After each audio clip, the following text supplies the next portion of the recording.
Et Shalom Akim, je commence en donnant tout honneur, toute gloire à Yahweh, Bahashem, Yahweh Shai, Bahashem, Charakodash. Double honneur et respect aux apôtres de Great Millstone et Shalom aux élus. Alright, so aujourd'hui on va se concentrer sur les deux forces opposées qui sont en train de faire face sur la planète Terre présentement. Parlant spécifiquement de deux nations, la nation des Édomites contre la nation à droite des Israélites, qui est la nation de Jacob, commençant par les élus. Alright, so commençons le livre de Siracide chapitre 33 et verset 10. Ainsi tous les hommes viennent de la poussière de la terre dont Adam a été formé. Mais avec une grande sagesse, le Seigneur les a distingués. Il les a fait marcher dans des voies différentes. Ok? Ouais, donc Yahweh Shemashah a créé une séparation. Ok? Et cette séparation, comme mentionné, provient a été en fait créé dès le début. Si on va au livre de Genèse, chapitre 25, et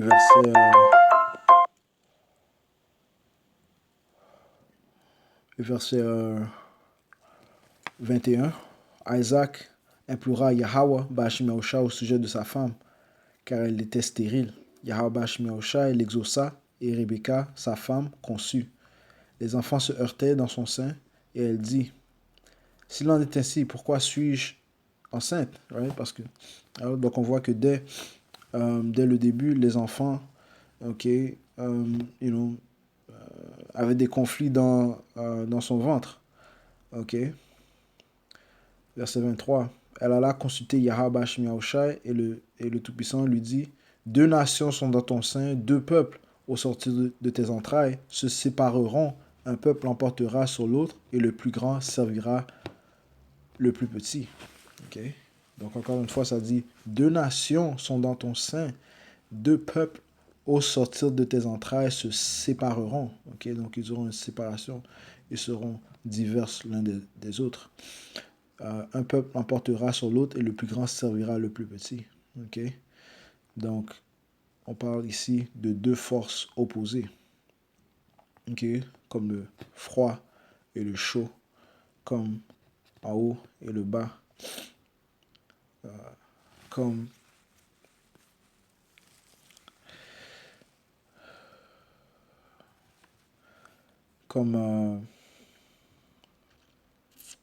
le positif et le négatif, le noir et le blanc, ok, la lumière, la noirceur, ok, ainsi de suite. Alright. Continuons au verset 27, ça dit, ses enfants grandirent, Esau devait un habile chasseur, un homme des champs, mais Jacob était un homme paisible, demeurant sous la tente. Ok, donc ils étaient divers un des autres, okay? Deux forces opposées. Retournons au livre de Siracide 33, ok, et verset 11. All right. Mais avec une grande sagesse, le Seigneur les a distingués et les a fait marcher dans des voies différentes. All right. Ceci a été déclaré dès le début, comme on vient de voir dans le livre de Genèse. Verset 12. Il a béni les uns et les a élevés. Il a sanctifié les autres et les a approchés de lui. D'autres, il les a maudits et abaissés et les a précipités de leur place. All right? So, certains, il a sanctifiés et les a approchés de lui. Okay? Parlons des Israélites, la nation de Jacob. Okay? Et d'autres, il les a maudits et abaissés et les a précipités de leur place. Qu'est-ce qui prouve que le peuple d'Israël a été choisi?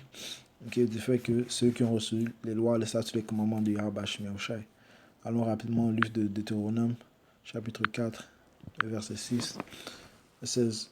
Verset 5, ça dit ici, je vous ai enseigné des lois et des ordonnances comme Yahweh Shemyahushai, mon pouvoir me l'a commandé afin que vous les mettiez en pratique dans le pays où vous entrez pour le posséder, pour les observer et les mettre, vous les observerez et les mettrez en pratique, car car ce sera là votre sagesse et votre intelligence aux yeux des peuples qui entendront parler de toutes ces lois et diront, certes, cette grande nation est un peuple sage et intelligent.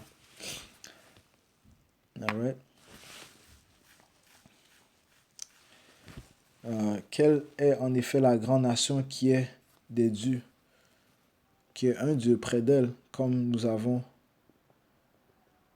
notre pouvoir, Yahweh, ou Yahushai, notre pouvoir, toutes les fois que nous l'invoquons. Et quelle est la grande nation qui est des lois et des ordonnances justes comme toutes ces lois que je mets aujourd'hui devant vous. Ok? Donc, les lois, les statuts, les commandements ont été donnés qu'à la nation d'Israël. Ok? Et ceci représente la sagesse, l'intelligence. Ok?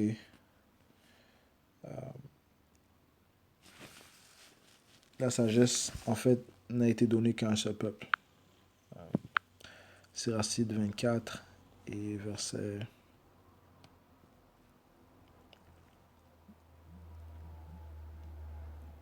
Verset 8. Alors le Créateur de toutes choses me donna ses ordres, parlant de la sagesse.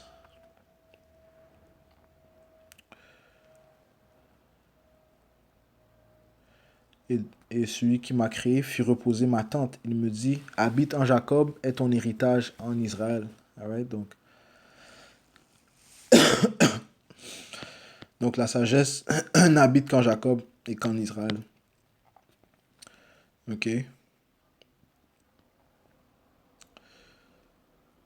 Alright. Comme il est indiqué dans ce chapitre. Ok, ce chapitre parle de la sagesse.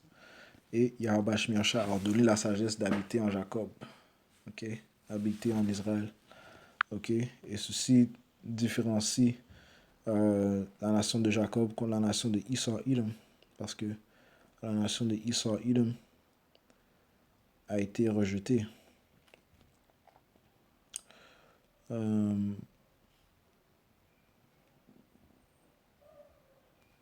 au livre de Malachie. Malachie, chapitre 1 et verset 2, ça dit, « Je vous ai aimé, dit Yahweh Shemiasha, et vous dites, en quoi nous as-tu aimé? Esau n'est-il pas frère de Jacob, oracle de Yahweh? Et j'ai aimé Jacob, mais j'ai haï Esau. J'ai fait de ces montagnes une solitude et livré son héritage au chacal du désert. » Ok. Si Edom dit, nous avons été détruits, mais nous rebâtirons les ruines, ainsi par Yahweh, Bashmiaoushai des armées. Eux, ils bâtiront, et moi je renverserai, et l'on dira d'eux, territoire d'iniquité, peuple contre lequel le Tout-Puissant Yahweh, Bashmiaoushai est irrité pour toujours. Okay? Donc le Tout-Puissant a rejeté la nation de Esau, des Édomites. Right?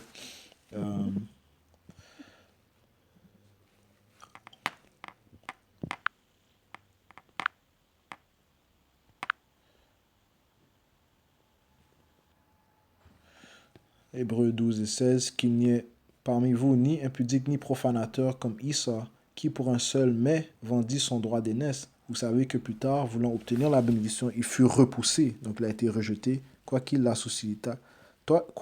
sollicita avec larmes, car il ne put amener son père à changer de sentiment. Okay, donc il a été repoussé, il a été rejeté. Alright, donc, alright, il y a quelques points qui prouvent que une nation a été acceptée et mis proche du Tout-Puissant, et l'autre a été complètement rejeté. Ok. Alright. D'autres, verset 12, il a béni les uns, il les a élevés, et il a sanctifié les autres et les a approchés de lui. D'autres, il les a maudits et abaissés et les a précipités de leur place. Comme l'argile est dans la main du potier et qu'il en dispose selon son bon plaisir, ainsi les hommes sont dans la main de celui qui les a faits et il leur donne selon son jugement. En face du mal est le bien, en face de la mort, la vie. Ok. Ainsi, en face du juste est le pécheur. Ok. Donc, on voit ici deux forces opposées, ok? Le mal et le bien, la vie et la mort, le juste et le pécheur, ok? Et on peut appliquer la nation euh, de Jacob, la nation d'Israël et la nation des Édomites à ces comparaisons. Qui représentent le bien? Les Israélites, les élus de la nation d'Israël. Puisque quoi? Ils suivent les instructions de Yahweh Shimon qui, elle, mène à la vie. Par contre, si tu désobéis, euh, si tu désobéis et tu écoutes n'importe quelle autre voix autre que la voix de l'Éternel, eh bien, ça mène à la mort. Et c'est ce que Idom fait. Okay? Il désobéit aux commandements, aux instructions que Yahweh Shimon a mis en place. Ok?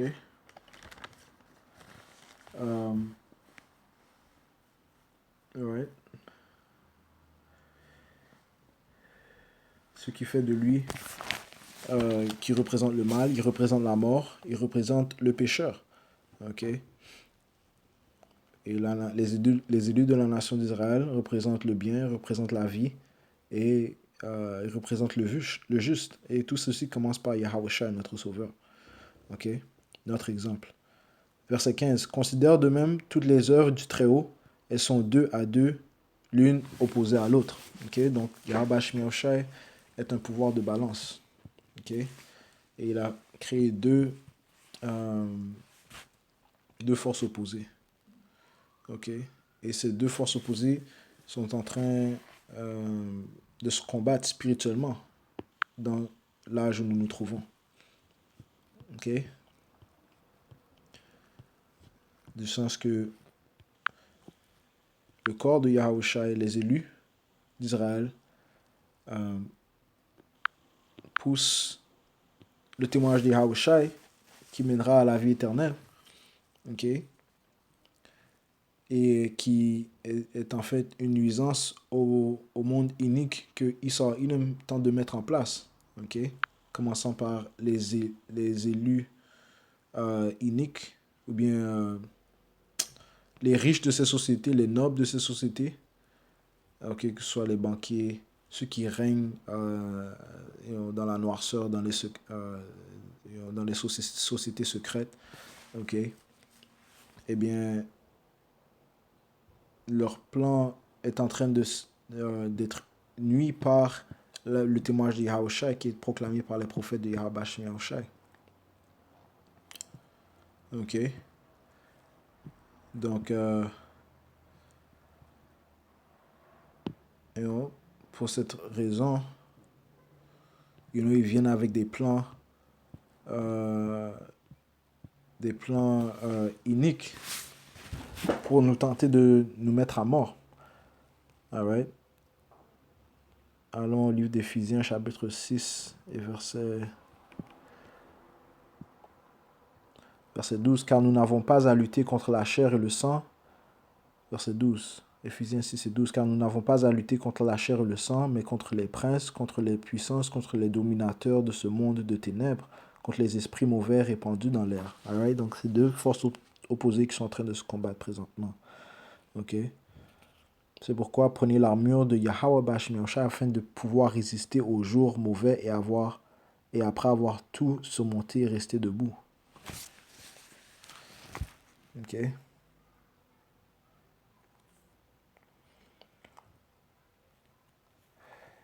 Alright.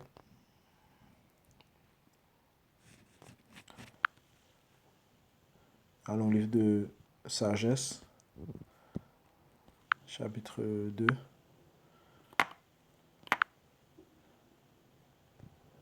Et verset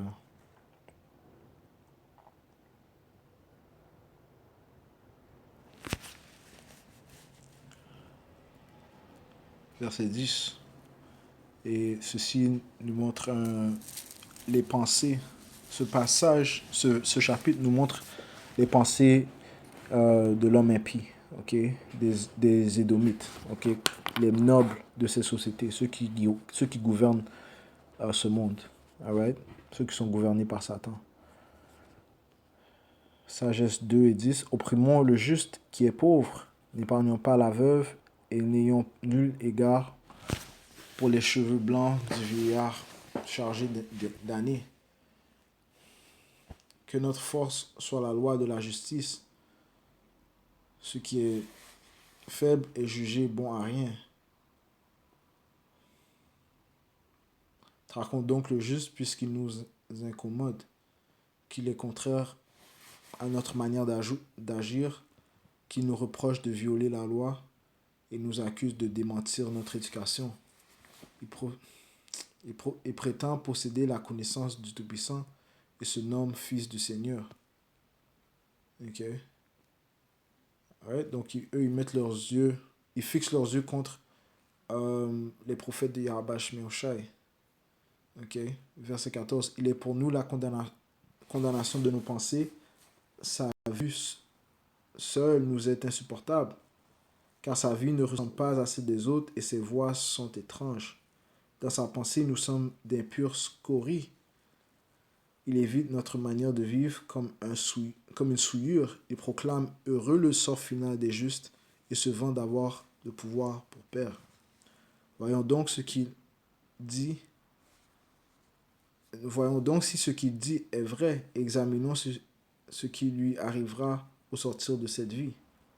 Car si le juste est fils de Dieu, Dieu prendra sa défense et le délivrera de la main de ses adversaires. Right? Donc c'est pour ça que ils vont venir avec leur, euh,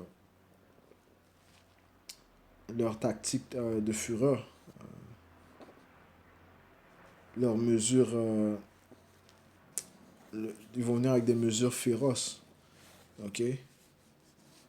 Alright? Les Écritures disent que certains seront mis à mort, certains seront mis en prison, mais que l'on doit garder la foi jusqu'à la fin. Ok? Verset 19. Soumettons-le aux outrages et aux tourments afin de connaître sa résignation et de juger sa patience. Condamnons-le à une mort honteuse, car selon ce qu'il le dit, le Dieu Yahweh aura souci de lui. Telles sont leurs pensées, mais ils se trompent. Leur malice les a aveuglés. Right? Parce que dans le même creux qu'ils ont creusé, ils vont tomber. Ok? Yahweh Shimashai combat pour le juste. Yahweh Shimashai a choisi la nation d'Israël qu'il va sauver.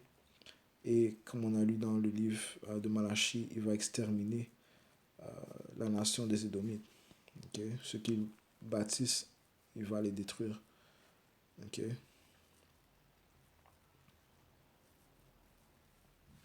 Verset 22. Ignorant les desseins secrets de Yahweh, Bashmeoshai, il n'espère pas de rémunération pour la sainteté et il ne croit pas à la récompense des âmes pures. Okay? Car le Tout-Puissant a créé l'homme pour l'immortalité, il l'a fait à l'image de sa propre nature. Right? Parlant des Israélites, commençant par les élus. Alright? So, il y a deux forces opposés qui sont présentement sur la planète Terre, qui se combattent spirituellement. Okay? Ce combat éventuellement sera physique. Il va commencer la physicalité, on peut dire, lorsqu'il va venir avec ces mesures draconiennes. Okay? Mais les élus de la nation d'Israël resteront spirituels, puisque le commandement de Yahushua est d'attendre sa venue. Et c'est lui qui va mettre ses mains sur ces diables. Okay? Nous ne sommes pas supposés mettre notre confiance sur notre force physique, okay? Parce que physiquement,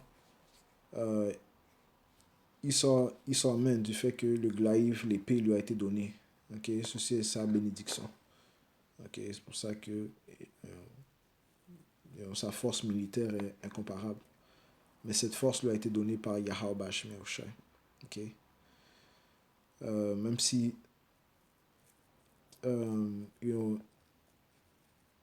c'est Satan qui contrôle les Édomites, Satan en fait travaille pour Yahweh Bashmeoshai.